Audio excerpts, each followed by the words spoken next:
मसीह यीशु के अज़ीम और जलील नाम में आपकी सलामती हो। मेरा नाम पादरी प्रोफेसर टोनी विलियम है। आज लगता है कि वो लोग जो पादरियों की वीडियोस को काट काट के डालते हैं, जो पादरियों के बारे में उल्टी सीधी उनकी करतूतों के बारे में जो हमें बताते हैं, जो पादरियों के बारे में हमें बताते हैं कि ये देखे पादरी ने ये कर दिया, ये देखे पादरी ने वो कर दिया, वो ठीक है।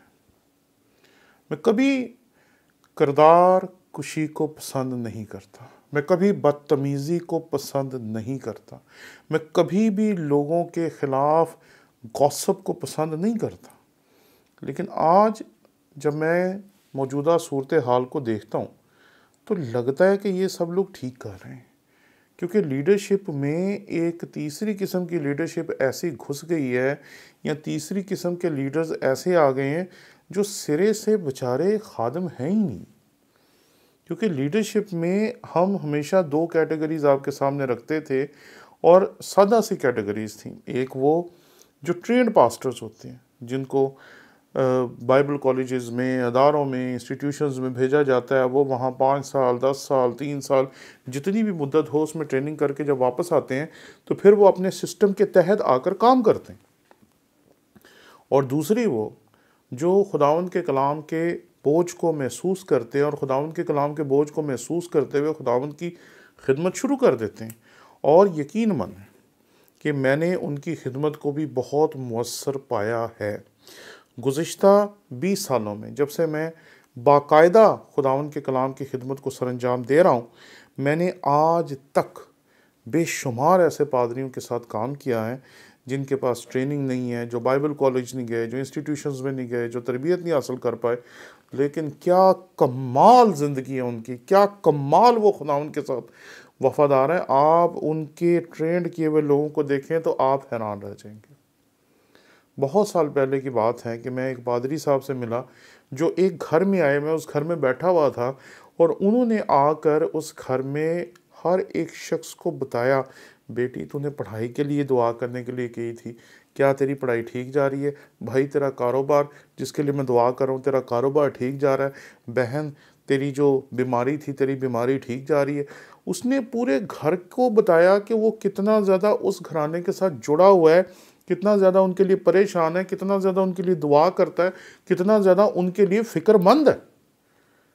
और मैं आज तक उस पादरी को फरामोश नहीं कर पाया।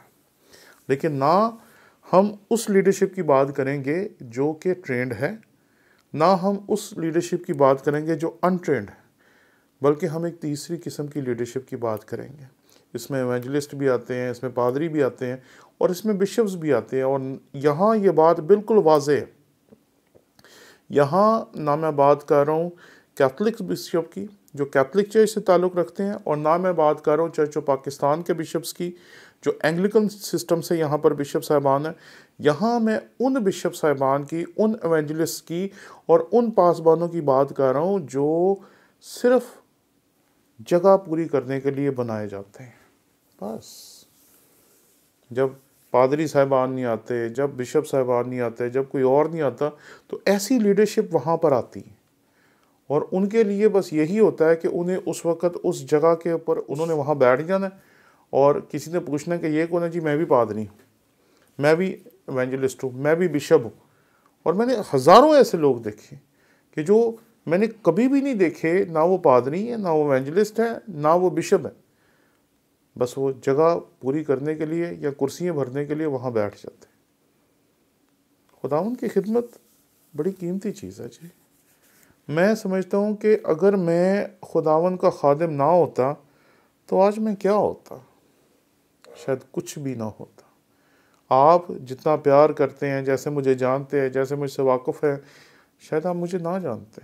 और ये मेरी दास्तान नहीं है, मेरे जैसे हज़ारों लोग हैं जो सलीब के मौजज़े की वजह से आज तक इस दुनिया में खड़े हुए हैं। ये इज़्ज़त, दौलत, शोहरत, रुपया, पैसा सब कुछ किसने दिया? हमें तो सलीब ने दिया। अगर मसीह की सलीब ना होती तो हम क्या करते हैं?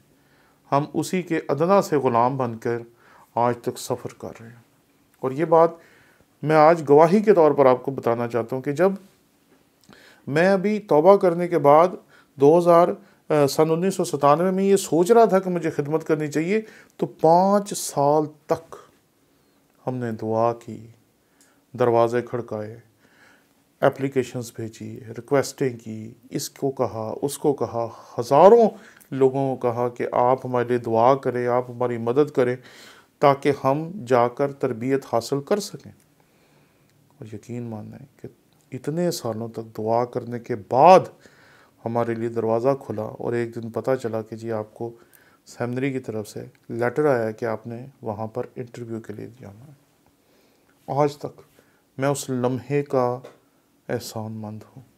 आज तक मैं खुदावंद के उस चुनाव का एहसानमंद हूँ जिसकी वजह से मैं आपकी खिदमत करने के काबिल हुआ। लेकिन ये कौन हैं जो एवेंजलिस्ट हैं?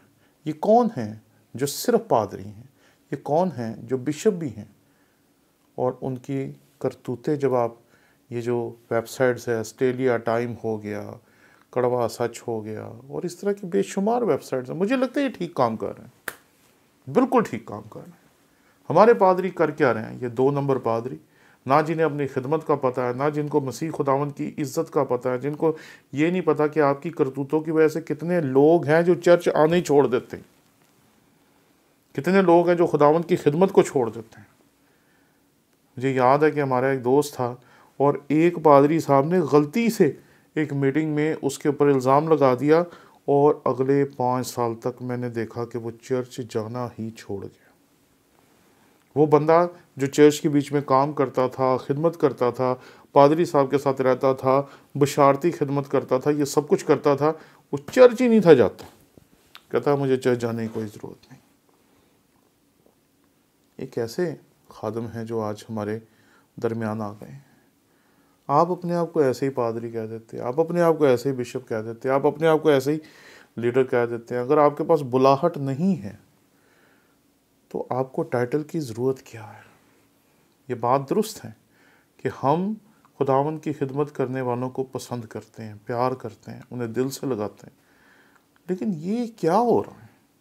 मैं इस बात को सुन के हैरान रह गया कि एक शादीशुदा बंदा है और वो किसी की कुंवारी बेटी को लेके चला गया।